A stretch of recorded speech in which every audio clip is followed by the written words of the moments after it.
श्लोक 21। इस प्रकार जब वे उपासक विस्तृत स्वर्गिक इंद्रिय सुख को भोग लेते हैं और उनके पुण्य कर्मों के फल क्षीण हो जाते हैं तो वे इस मृत्युलोक में पुनः लौट आते हैं।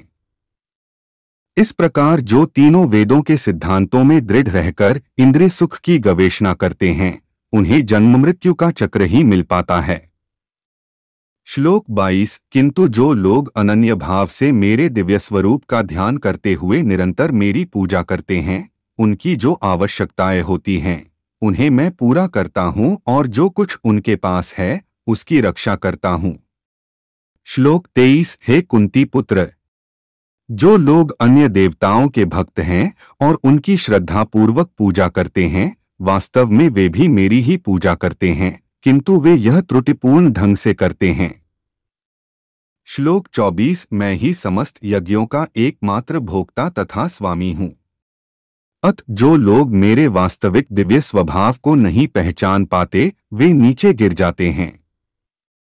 श्लोक 25। जो देवताओं की पूजा करते हैं वे देवताओं के बीच जन्म लेंगे, जो पितरों को पूजते हैं वे पितरों के पास जाते हैं, जो भूत प्रेतों की उपासना करते हैं वे उन्हीं के बीच जन्म लेते हैं और जो मेरी पूजा करते हैं वे मेरे साथ निवास करते हैं। श्लोक 26। यदि कोई प्रेम तथा भक्ति के साथ मुझे पत्र पुष्प फल या जल प्रदान करता है तो मैं उसे स्वीकार करता हूँ। श्लोक 27। हे कुंती पुत्र, तुम जो कुछ करते हो, जो कुछ खाते हो, जो कुछ अर्पित करते हो या दान देते हो और जो भी तपस्या करते हो उसे मुझे अर्पित करते हुए करो। श्लोक 28। इस तरह तुम कर्म के बंधन तथा इसके शुभाशुभ फलों से मुक्त हो सकोगे। इस संन्यास योग में अपने चित्त को स्थिर करके तुम मुक्त होकर मेरे पास आ सकोगे। श्लोक 29। मैं न तो किसी से द्वेष करता हूँ न ही किसी के साथ पक्षपात करता हूँ।